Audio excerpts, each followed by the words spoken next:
Өвөрхангай аймгийн уян сум модон идэл үйлдвэрлэл урлаараа эзэнээс алдартай. Модон сэлбэрч урлаачдын томоохон төлөөлөлт тус сумаас төрөн гардаг. Тэдгээр энийг өвлөн уламжлагч Бадарчин гант тулгтай ярилцлаа. Тэрээр 1994 оноос хойш сэлбэртэй гэр тавилга модон идлүүдийг хийж байна. Анх цэргэс ирээд нагцхийнхаа бүтээл урлалыг харж сэлбэр заалгах хүсэл төрөөд сурсан гэж байлаа. Миний энэ бол яг хөрөөдөхгүй наахгүйгээр шууд өөрөөс тухай авчиж байгаа. Юусэн цахилгаан багж орохгүй 100% багж юу утгаар сэлж байгаа гэсэн үг. Одоо миний ганцхан багж одоо энэ л байна л да. Тэгээ энийгээр л би ингээл энэ бүгдийг хийдэг байхгүй юу? Энийгээр тэгээд миний бодож байгаагаар бол тэр одооны гарч байгаа сэлбэр бол нэг 100-ны 70-80% нь цахилгаан компьютер орсон болов гэж бодоод байгаа. 1990 оноос өмнө урлаачид мод сэлбэрлэхдээ хөрөөдөж наадаг байсан бол орчин үед цахилгаан багаж ашиглан сэлбэрийнхаа 80%-ийг техникээр хийдэг болжээ. Харин түүний хувьд модыг ухаж өөр дээр нь сэлдгээрээ онцлог мөн бат бих болдог байна. Сэлбэрийн хутаг багажаач өөрөө хийдэг гэж байна.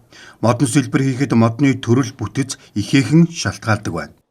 Хувшин нарс гэдэг одоо самруур духш шүү дээ. Тэрүүгээр хийдэг байхгүй юу? Тэр чинь болохоор юу гэхээр эдлэгээ сайтай. Зөөлхөн мөртлөө. Яг дээр үеийн мод зодог бол гэрийн мод зодоо тавилга модогч бүгд тэрүүгээр хийж ийсэн. Одоо бол нэг юу тожийн нарс гэдэг нэг сэлэнгийн нарс гэж яддаг юм да. Тэрүүгээр хийгээд тэр болохоор нэгт шилж болохгүй амар хатуу. Тэр чинь бол яг цахилгаан нарс хийж болно. Тэгэнгүүтээ бороо янз бүрийн нороод гатгаар хагарч чадна. Тийм утгатай. Энэ би бол юусан энэ зөөлхөн нарс энэ дээр сийлж байгаа юм.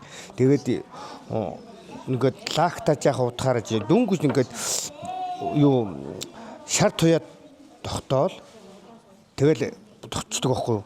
Нөгөө тужийн хаар нарс гэдэг нь болохоор давирхатай гэсэн харалж хатаад ерөөсөн нэг сонигхтдээ. Тэгэл авдрны таг хийлэхэд нэг сэрсэрж гажиж гатна. Ерөөсөө муу мод байхгүй. Барилгын материал юм байхгүй. Тэгж хоёр дахь мод нь болохоор нэг хус мод гэдэг нэг цагаан мод байдаг шүү дээ. Тэр үл ерөөсөн хамгийн гатуу бөгөөд ширхэг байхгүй янзын сайн мод гэдэг. Ярьд юм лээ. Манай багш л тэгдэм л да. Тэрүүгээр гэр хийхэд бол ерөөхдөө нэлээд носолтуулж гарна. Гэтэ сайн чанарын мод гэнэ. Тэрүүгээр хаана хийж болдог үт юм лээ. Хаана ихээр матаас нэг эргэж тэнэгээд идэг.